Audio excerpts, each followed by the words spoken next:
All right, so I'm headed to a meeting. I have broken sunglasses and I know I shouldn't be driving and holding this phone, but I'm only gonna do it for a little bit so I can make this video because I completely forgot to do it. And I don't feel, you know, whenever there's an opportunity to do it and you have time and space or whatever, like, you just gotta do it or else you won't do it. Like, you have to, even just making a video where I'm talking to the camera, like, I feel like it's hard to find time to do that. My freaking glasses. Not only that, also like something that's relevant to that is like walking my dog. Like I have on my list of things to do every day that would make me consider the day a win. I have like 20 things on there, right? So like I try to do as many of those things as possible. Not all of them, because, you know, that doesn't always happen. But if I don't get any of them, that's really bad. If I get a lot of them, that's really good. And if I get a decent amount, I'm happy with the day, you know? Just to make some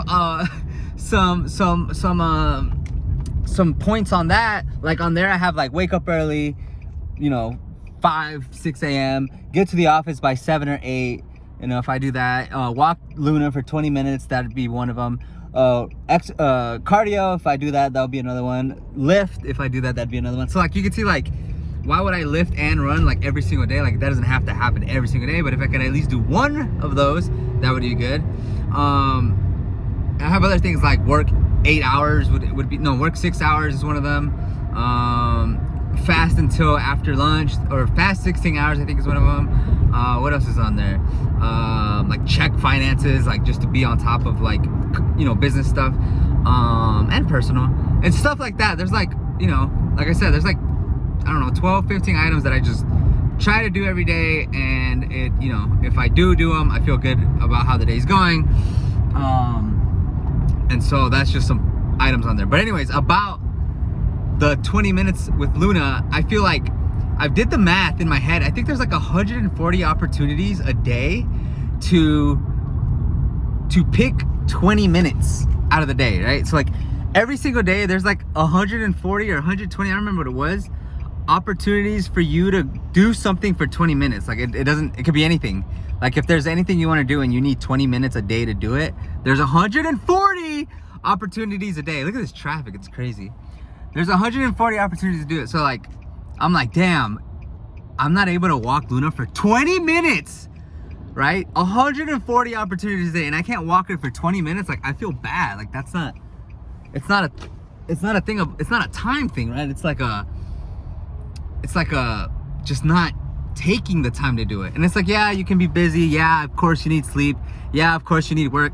Yeah, of course you might have work that like makes you be there, you know, 8 hours or 9 hours, 10 hours. So yeah, you know, like, yeah, there's a bunch of reasons. There's a bunch of reasons to that it's all taken up, right? But let's say it comes down to 60. This is crazy. Let's say it comes down to 60. I'm afraid. Let's just get out of people's way. Let's say it comes down to 60. There's like an accident over here to the right. 60 opportunities a day. 40 opportunities a day. 20. Let's say there's only 10 opportunities a day that you have available to do something for 20 minutes. Okay? So that's 6, 12, 18, 20. So it must not be that. It must not be that. It must be something else. But whatever. Like, I gotta do the math. If there's 24 hours a day, that means there's 60 minutes 24 times. So what's 20 times 60? 20, 60, so that's 12. That's 1,200 minutes divided by 20. Oh man, I need a calculator. Somebody do the math, but it's a lot. It's a lot. It's at least 100. 100 times 20 is what? 2,000. And then 24 times 60, that's way more, right? Oh my God, I'm so off right now with mathematics. I should have looked it up. But anyways, yeah, here's a little accident. Are you gonna go, sir? Okay, cool. This is bonkers. Terrible timing. But safe nonetheless here. Still got the eyes on the road. I'm just using one hand, right? That's like the only real main bad thing. And then casually glancing every now and then. Okay, with broken sunglasses. So whatever, there's a bunch of opportunities, and if you don't grab that one slot for what it is like you want to do. Like for me, it's walking Luna or making this video or playing the piano or staying later at work or whatever. If you don't grab them, they just keep going. Like they keep passing by. It's like they won't stop passing by. You just have to, like, I don't want to say you have to steal it for yourself, but, or maybe you do, or like you have to like wedge one of those 20 minutes in order for you to do it. If you don't grab it or steal it or wedge yourself in there, like it's just gonna go, and they're gonna keep going, and time's just gonna keep passing where you don't do something for 20 minutes. So with that being said, the reason for that spiel is that those 20 minutes right now is me going to this meeting, and the whole point of this video was going to be how I treat going to meetings, because that's the most relevant topic I can think of in this exact moment. And after the meeting, I'm gonna come home and I'm probably gonna like finish up on some work, even though I forgot my charger at the office. So I didn't go to the office because I had to go to the office for like, I don't know, 2 hours, then I have to leave, and it's like I'd rather just work from home, leave all my stuff home, go to this meeting, come back and just finish off at home, because I probably won't be back until like 2, right? So like, and if I go back to the office, it's like, okay, I'm gonna go back for another 2 hours. I just felt logistically that didn't make a whole lot of sense when I can just do the same stuff I do at the office at work. But I will say that it's not as good as experience working from home than working at the office, because I don't know, my dog's there, my cat's there, I'm in my bedroom. I don't have like my cool little setup. I don't have all my whiteboards around me. I don't have you know, other people working around me. So like, definitely environment wise, like it is nice to have an office space, but also working from home is like super comfortable. So like, there's pros and cons, but I need to be in the environment of an office space more than I need to be working from home, in my opinion. Like, I like it better, and honestly, it's been a good return on that investment or on that decision, because like, people come to the office, people see it, people talk about it, it's easier to post stuff. It's been a good experience doing that. So I think I'll have to do it again, or I'll want to do it again for another, it's 6 months terms, or at least whatever. So I'll do it for another 6 months, like not a big deal. And I honestly think it has helped tremendously. Not only like visually, like, oh cool, there's an office we can go visit, like for clients and stuff, but just personally being able to leave, go somewhere and just focus as much as possible on just work stuff, or just, you know, side project stuff, like that's been a big help. Okay, so now to get to the point at hand, which is how I treat meetings. So there's a couple different types of meetings, and we'll focus on in-person meetings, because you can have Zoom meetings, phone call meetings, in-person meetings, and then you can have like, do people come to you meetings, do you come to them meetings? So in this case, it's me come to them meeting. But before I get to that, let me break down like the two scenarios for meeting in person. So one, there's a scenario of a completely new potential client. So we sell websites and digital marketing. Anytime we meet somebody, it's for that purpose. If not, there's no way there's a meeting for it. And then it can break down into subsets, right? So like, one set is that they're a potential customer they heard about us, they found us online, it was something like that, right? The other option is we reached out. That one hasn't happened with us. Usually it's been a referral, or they found us on Instagram, or they found us on a footer link, a website footer link. So it's usually something like that. So we'll focus on that specific one. And then there's two variations of that, which is, are they a potentially new customer when you're meeting them, or have you already done work with them and are going for additional servicing, an upgrade, or additional services. And in this case right now, we built a website for this client, and the client wanted to have a meeting about marketing. So this meeting is a lot easier, and I know the client, we've already, you know, done services for them, which was in November, December. So it's been about 2.5 months since I last met with them. So there's a history there. So that's a lot easier. Like something like this, you know the client, you know their needs, their wants, you know their problems. So for them, like, they're an old you know, office. They're an older company with a lot of older, like branding, even just personnel, and they're trying to get more modernized, right? So they updated the website. The next thing they're gonna want to do is probably run some kind of ads to where they can show people like, hey, we're still here. We're you know, reach maybe a younger demographic, maybe just raise awareness. I'm not entirely sure what they're looking for, but I know it's for marketing.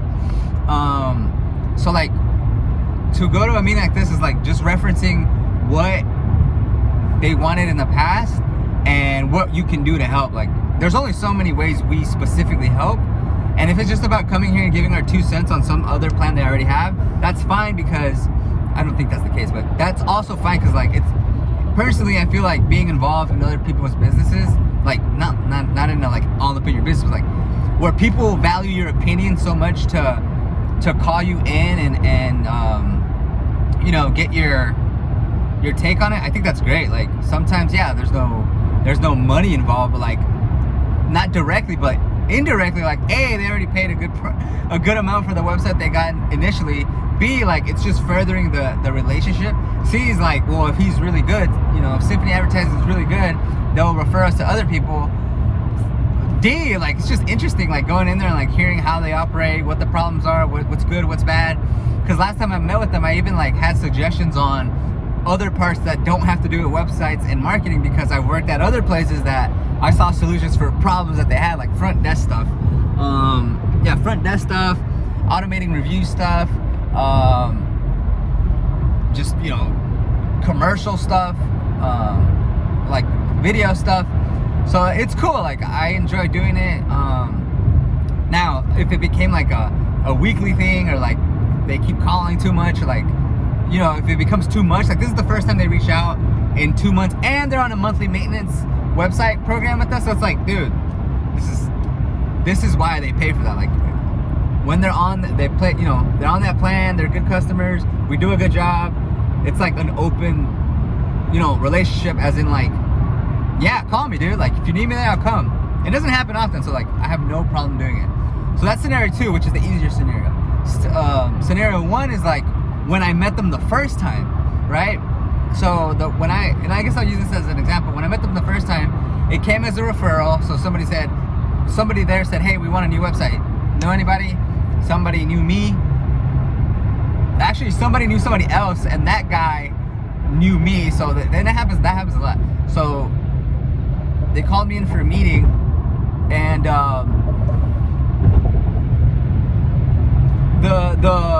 the business itself has a lot to do with it. So like, if it's a startup, it's gonna be a different vibe than if it's a meeting like the one I did for this place, where it was like, they've been in business for like 37 years.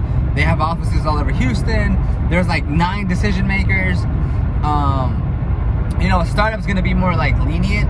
And when I mean startup, I mean like a small business that's just starting out, or maybe even just a small business that's, you know, one location or a one-man operator, or like a small team, or like, usually those are like a lot more, not lenient, but like a lot more, what's the word I'm looking for here? They're a lot more like easygoing. Like, it's more like, hey, how can you help? What can you do? When it's a meeting where it's like, you walk into a room or you walk into an office where there's a dedicated conference room, like, okay, well that means they're, you know, a little bit more about it.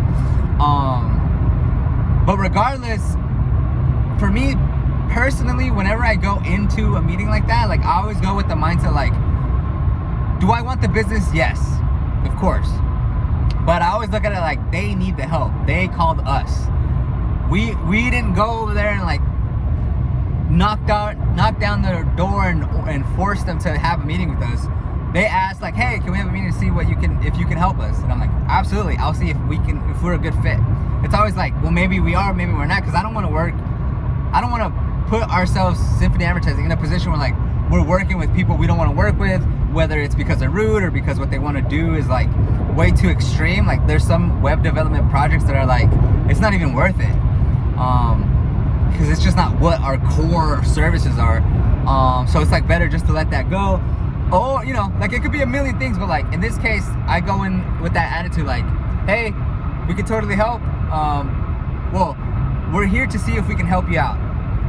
You called us, and I don't say it directly like this, but like, hey, you know, you called us, here to see what you're looking for, and if we're able to help you. So depending on how they respond is how you move forward, right? So like if they say, hey, we want to send rocket ships to the moon in less than 30 days and we want to do it for $500, it's like, this is not gonna work, we can't do that, best of luck, peace out. Like, no.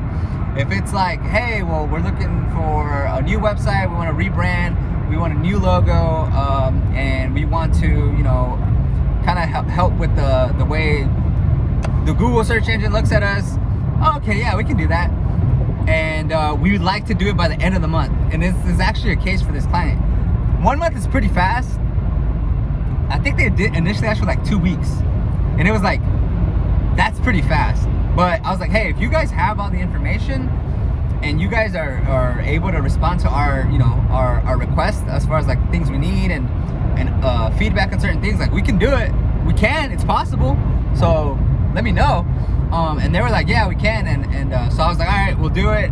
In order for, the pricing for this is this much, and it worked out. So that's kind of like how it always goes. It's like you go, you say, and again, it's different if you're the one who set up the meeting. Like if you knock down the door and said, hey, I want to set up a meeting with you because I know I can help you, versus they call you and say, hey, we need your help. Like it's just a different you have a different level of, I don't know what the word is, not leverage, but like you go in there, you're not convincing them, they need the help. So like you're just in a better position when you need when you don't need to convince, when you're just there to say like, hey, this is your problem and this is how we can solve it, and this is how much it will cost, and this is how much time it will take, and this is what will happen after we're done, and here are the additional services that we can help with if you ever need them, yada yada yada yada.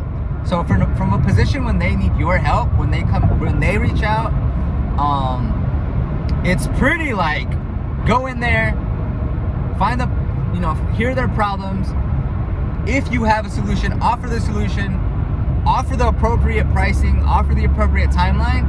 And if they like what they hear and you like what they hear, the client, then all is gravy, and send the invoice or the deposit, and if they pay it, then move forward with it. If they don't, then all good, peace out, like best of luck. Like there's no hard feelings. Of course, like that's just the meeting part itself, because once you get into like building the stuff or actually account managing with if a client goes to marketing, like it can turn into a lot of things. But that is how I typically approach meetings, especially when they call us. Hey, we saw you on Instagram, we saw you do web design, can you meet with us so we can show you what I'm trying to do? Sure, I'll go. And then they'll say stuff, and then I'll say stuff back, and then it'll either turn into something or not. So pretty straightforward. That's this video. Peace.